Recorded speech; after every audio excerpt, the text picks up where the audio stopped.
in the belief that we must build a New York where every worker can live a life of decency.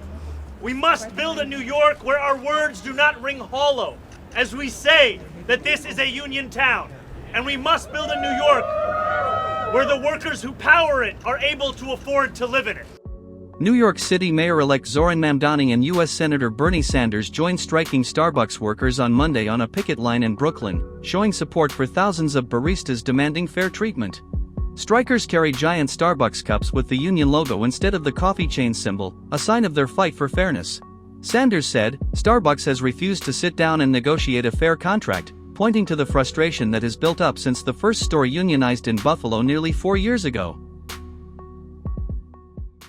Is that what is happening here on this picket line is happening all over this country.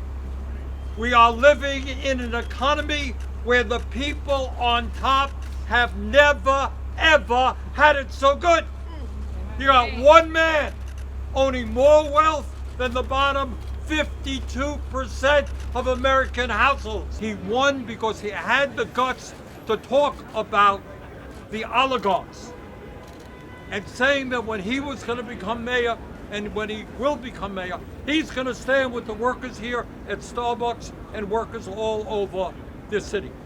And what we are seeing in America right now, in congressional races and Senate races, you're seeing more and more candidates standing up exactly the same way that Zohran did.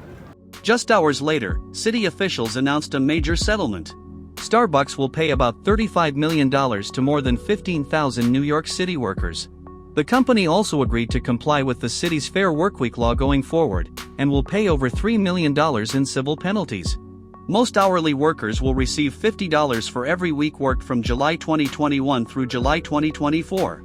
Laid-off employees will have the chance to be reinstated at other stores, and anyone experiencing violations after the settlement can file a complaint for additional compensation. The strike is part of a growing movement. Roughly 550 of Starbucks' 10,000 company-owned stores are now unionized. Workers say they want predictable schedules, better staffing, and a contract that respects their years of organizing. Baristas are finally speaking up against understaffed stores, complex online orders, and last-minute calls to cover shifts. Starbucks said it is ready to negotiate with the union. A spokesperson noted the company continues to focus on offering what it calls the best job in retail, which attracts more than 1 million applicants annually. Meanwhile, inflation and changing consumer habits have put pressure on Starbucks business, even as same-store sales have begun to recover. The settlement is the result of a city investigation that began in 2022 after hundreds of worker complaints. Investigators found that most employees never received consistent schedules and were denied the opportunity to pick up extra shifts, keeping them part-time even when they wanted more hours. The Starbucks settlement is not just about money. It is about stable schedules, fair treatment, and workers finally being heard after years of struggle. Mamdani, Sanders, and the striking baristas are sending a clear message: workers deserve respect, fairness, and a voice in the workplace.